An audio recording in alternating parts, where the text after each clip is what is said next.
తీసుకుందామని వచ్చా? అమ్మని తీసుకెళ్ళడానికి వచ్చాను పెద్దనాన్న. మీ అమ్మ రానని చెప్పే ఉంటుంది. అదే ఆలోచిస్తున్నాను. ఏమ్మా కృష్ణ, స్కూల్ నుంచి వస్తున్నావా? అవును మామయ్య.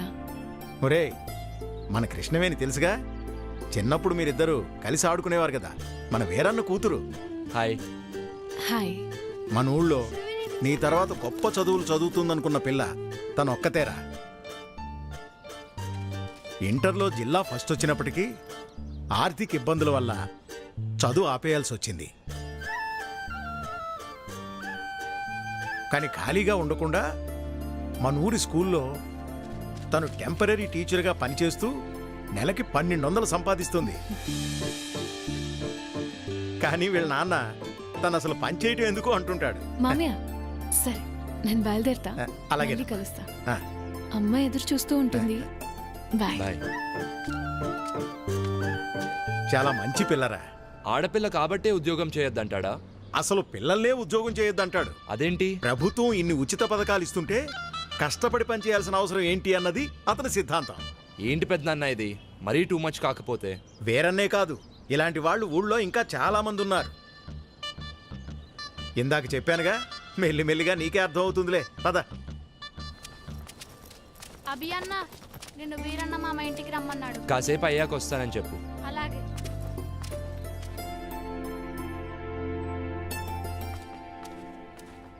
ఉద్యోగం ఎందుకంటే నా మాట వినవు కదా. నువ్వు మీ అన్నల నా మాటకు విలువ ఇవ్వడం లేదు. దానికి ఎలాగో పెళ్లి చేద్దాం అనుకున్నాం కదయ్యా. అంతవరకు దానికి నచ్చిందేదో చేసుకునేమో. వదిలేయ్యా. సర్లే, మీ ఇష్టం వచ్చినట్టు చేసుకోండి. ఇదిగో అభి వచ్చినట్టున్నాడు, వాడి ముందు ఇవేవి మాట్లాడకండి. అభి, ఎలా ఉన్నావురా? బాగున్నా మావయ్య. నేను చూస్తుంటే అచ్చమ్మ సుబ్బని చూస్తున్నట్టే ఉందిరా. సరే సరే, రా లోపలికి రా, మాట్లాడుకుందాం. కూర్చోరా. గవర్నమెంట్ వాళ్ళు కౌలు రైతులకు డబ్బులు ఇస్తున్నారు కదా, ఆ లిస్టులోనేమో నా పేరు లేదు. ఆఫీస్కి వెళ్ళి అడిగితే ఆన్లైన్లో అప్లై చేసుకోమన్నారు. అదేదో కాస్త చేసి పెట్టు. ఊళ్ళో వాళ్ళందరికీ నువ్వే చేస్తున్నావు కదా. అమ్మాయి కృష్ణవేణి, అబ్బాయికి కాస్త మంచినీళ్ళు తెచ్చిపెట్టమ్మా. అభి తీసుకో. మా అమ్మాయి ఇంటర్ పూర్తి చేసింది, స్కూల్లో టీచర్గా పనిచేస్తోంది. తెలుసు, ఇందాకే కలిసాం, మాట్లాడాం. తన జాబ్ చేయడం మీకు ఇష్టం లేదుగా. దీన్ని పెళ్లి చేసేస్తే నా బరువు తీరిపోద్ది. అదే పని మీద ఉన్నాను.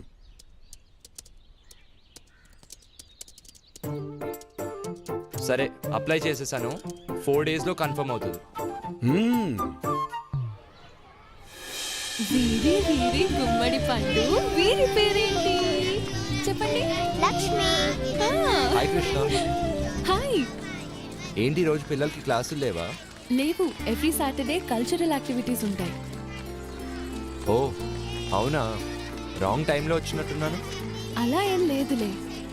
ఏంటి ఇలా వచ్చావు? ఏం లేదు, అలా ఊర్లో తిరుగుతుంటే స్కూల్ కనిపించింది, వచ్చేసాను. అయినా వీరన్న మామ ఎందుకు ఇలా మారాడు?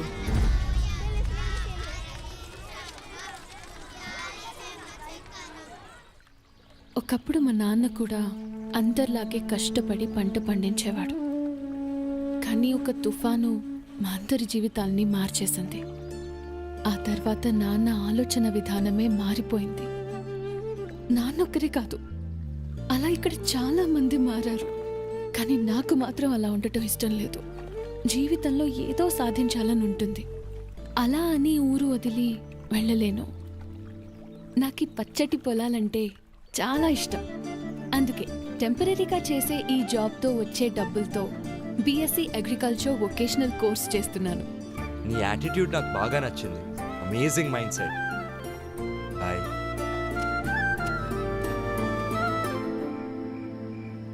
హలో. ఏంట్రా, ఏంటి సంగతులు? రే అనిల్, మరీ టూ మచ్ రా బాబు. ఇక్కడ చాలా మంది గవర్నమెంట్ మీదే ఆధారపడి బ్రతుకుతున్నారు. ఇక మన ఫ్రెండ్స్ అయితే అసలు మాకు పని చేయాల్సిన అవసరం ఏంట్రా అంటున్నారు. చెప్పాను కదరా, మనోళ్ళు బేవర్సగాళ్ళని. కొందరైతే కాకులు వస్తాయా లేదా అని బెట్టింగ్లు వేసుకుంటున్నారు. ఇంకొందరు ఉన్న పథకాలు సరిపోలేదని ఇంకా ఏమైనా దొరుకుతాయా అని వెతకమంటున్నారు. టూ మచ్ కదరా. అది వాళ్ళ తప్పు కాదురా, మన ప్రభుత్వాలు వాళ్ళని అలా తయారు చేశాయి. కరెక్టే, కానీ వాళ్ళు కూడా కాస్త ఆలోచించుకోవాలి కదరా. దానివల్ల మనకే నష్టమని అంత ఆలోచించే జ్ఞానాన్ని కూడా మన నాయకులు మనకు పంచర్రా. ఎందుకంటే ఎక్కడ మనం వాళ్ళని నిలదీస్తామో అని వాళ్ళ భయం. మరి ఇలాగే ఉంటే ఎలారా? రేయ్, దీనికే ఇలా అనుకుంటే కొన్ని రోజుల తర్వాత మన ఊర్లో ఎంపీటీసీ ఎలక్షన్స్, అప్పుడు అస్సల పండగ మొదలైద్ది. ఎలక్షన్స్ వస్తే పండగ ఏంట్రా? మరి మన దేశంలో కుల మత ప్రాంతీయ అభిప్రాయ భేదాలు లేకుండా జరుపుకునే ఏకైక పండగ ఎన్నికల పండగరా. క్రిస్మస్ కి శాంటా క్లాస్ ఫ్రీ గిఫ్ట్స్ పంచినట్లు ఎన్నికల ముందు మనకు కూడా మన నాయకులు ఫ్రీ గిఫ్ట్స్ ఆఫర్ చేసే రోజులు రా అవి. హ, చూస్తావుగా, నీకే అర్థమవుతుందిలే. హలో హలో, రేయ్ లైన్లో ఉన్నావా? హలో. ఏమైందిరా? కానీ వీళ్ళందరి మధ్యలో ఒక్క అమ్మాయి మాత్రం చాలా మెచ్యూర్డ్గా ఆలోచిస్తుంది. ఎవరు? మన కృష్ణరా, వీరన్న మామ కూతురు. ఓ తనా? తను మాత్రం లైఫ్లో ఏదో సాధించాలని తండ్రి వద్దంటున్నా కూడా పాసిబిలిటీస్ వెతుక్కుంటూ టీచర్గా జాబ్ చేస్తూ వచ్చే డబ్బులతో బిఎస్సీ అగ్రికల్చరల్ వొకేషనల్ కోర్స్ చేస్తుందిరా.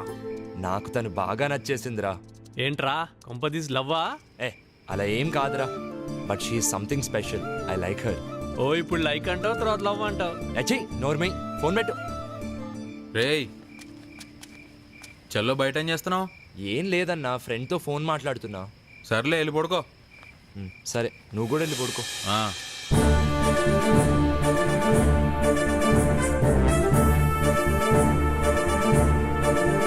నమస్తే. రాష్ట్ర ప్రభుత్వం జెడ్పీటీసీ ఎంపీటీసీ ఎన్నికలను అనౌన్స్ చేసింది. దీంతో రాష్ట్రమంతా ఎన్నికల సందడి నెలకొంది. అన్ని పార్టీల నాయకులు తమ తమ అభ్యర్థులను వెల్లడిస్తున్నారు. 2 రోజుల్లో అభ్యర్థులు తమ నామినేషన్లు సంబంధిత కార్యాలయాల్లో ఇవ్వాల్సి ఉంటుంది.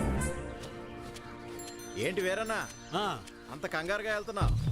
ఎంపీటీసీ ఎలక్షన్లు వచ్చాయి కదా, సీట్ ఎవరికి ఇస్తున్నారో తెలుసుకుందామని వెళ్తున్నా. పొలానికి గట్టి అట్టాడితో మాలాంటి వాళ్ళకు ఓటు అట్టాడితే కదయ్యా. అసలు 7 ఓట్లు ఉన్నాయ్యా.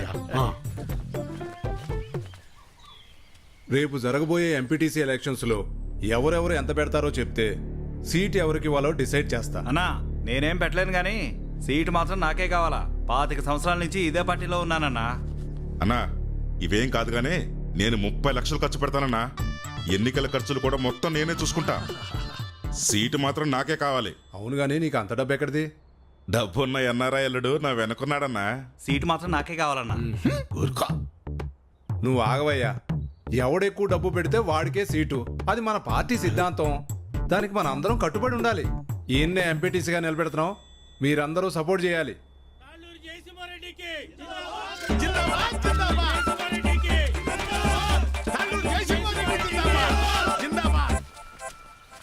ఏంటి వీరన్నా, మళ్ళీ ఎక్కడికి వెళ్తున్నావు? ఈ పార్టీ వాళ్ళు తాళ్ళూరు జయసింహారెడ్డికి టికెట్ ఇచ్చారు. ఆడు 30 లక్షలు ఖర్చు పెడతాడంట. అవతల పార్టీ వాళ్ళు ఎవరికి సీట్ ఎత్తున్నారో తెలుసుకోవాలయ్యా. కర్మభూమిలో కర్మ కట్టుబడి ఉండాలి కదా. మన కట్టుబడి ఇదే కదా. అసలు 7 ఓట్లు ఉండయ్యా. అసెంబ్లీలో సీట్స్ కి లిమిట్ ఉంటుంది, తిరుపతిలో దర్శనానికి లిమిట్ ఉంటుంది. ఏ లిమిట్ లేకుండా డబ్బులు ఖర్చు పెట్టేవాడికే ఎలక్షన్ లో సీట్ ఉంటుంది. అది వీటన్నిటికంటే ముఖ్యమైనది నా దగ్గర ఉందన్నా. 40 లక్షల డబ్బు ఉందన్నా. ఓటుకి నోటే కదన్నా బలం. నీకే సీట్ ఇస్తున్నాం, మీరందరూ సపోర్ట్ చేయాలి. జిందాబాద్ రవీంద్ర నాయుడు. జిందాబాద్ జిందాబాద్ రవీంద్ర నాయుడు. జిందాబాద్ జిందాబాద్ జిందాబాద్. అబ్బబ్బబ్బబ్బబ్బా, ఏం భాగ్యం పెద్ద ఆయన, ఏం భాగ్యం. 2 పార్టీల వాళ్ళు డబ్బులు బాగా ఖర్చు పెట్టే వాళ్ళకే సీట్లు ఇచ్చారు. చిట్టి దగ్గర అప్పడగడానికి వెళ్తున్నా. 4 రోజుల్లో ఎలాగో వీళ్ళు ఇచ్చే డబ్బులు వచ్చేస్తాయి కదా. ఆనందంగా అప్పు చేయొచ్చు. 7 ఓట్లు, పాత 6, కొత్తది 1.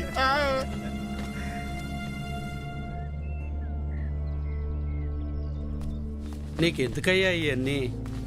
నువ్వు చేయలేవు బాబు. చేయలేమనుకుంటే ఎప్పటికీ చేయలేం బాబాయ్. అయినా చిన్నప్పుడు నాన్నతో చేసిన పనులే కదివి. ఏం కాదులే. ఇంత పెద్దవాడివైనా అప్పటి విషయాలు ఇంకా మర్చిపోలేదా? ఎలా మర్చిపోతాను బాబాయ్? ఇప్పుడు ఈ పనులు చేస్తూ ఉంటే కూడా నాన్నే గుర్తొస్తున్నారు. నువ్వేమో ఇలా అంటున్నావు, కానీ ఈ ఊర్లో సగం మంది పొలం పండించడమే మానేశారు. ఆ వీరన్న అయితే కౌలు పనికైనా రారా, చేతిలో ఖర్చులకు 4 డబ్బులుంటాయి కదా అంటే, నేను పని ఎప్పుడో మానేశాను, అయినా పని చేయాల్సిన అవసరం నాకేముంది అంటాడు. ఇలా అందరూ ఉంటే ఎలా చెప్పు బాబు? ఆ మాట ఎంత చెప్పినా ఎవరూ అర్థం చేసుకోవడం లేదు.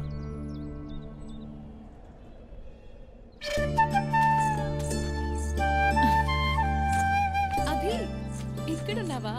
ఏంటి 2 రోజుల నుంచి కనిపించలేదు? వదిన వాళ్ళతో టౌన్కి వెళ్ళొచ్చాను. అక్కడికి వెళ్ళినప్పుడు సినిమా చూశాను. సినిమా ఎంత బాగుందో తెలుసా?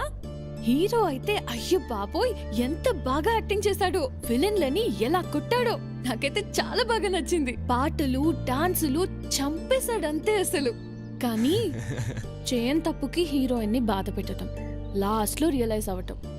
4 times ఏడ్చాను తెలుసా?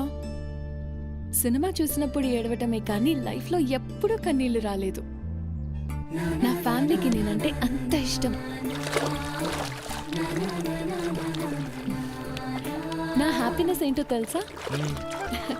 మార్నింగ్ లేవటం, నాన్నకి కాఫీ ఇవ్వటం, అన్నయ్యలకి బాయ్ చెప్పటం, వదినలతో కబుర్లు చెప్పటం, రెడీ అయి స్కూల్కి వెళ్ళటం, ఈవినింగ్ ఇంటికి వచ్చాక అమ్మతో మాట్లాడటం, అందరం కలిసి భోజనం చేయటం.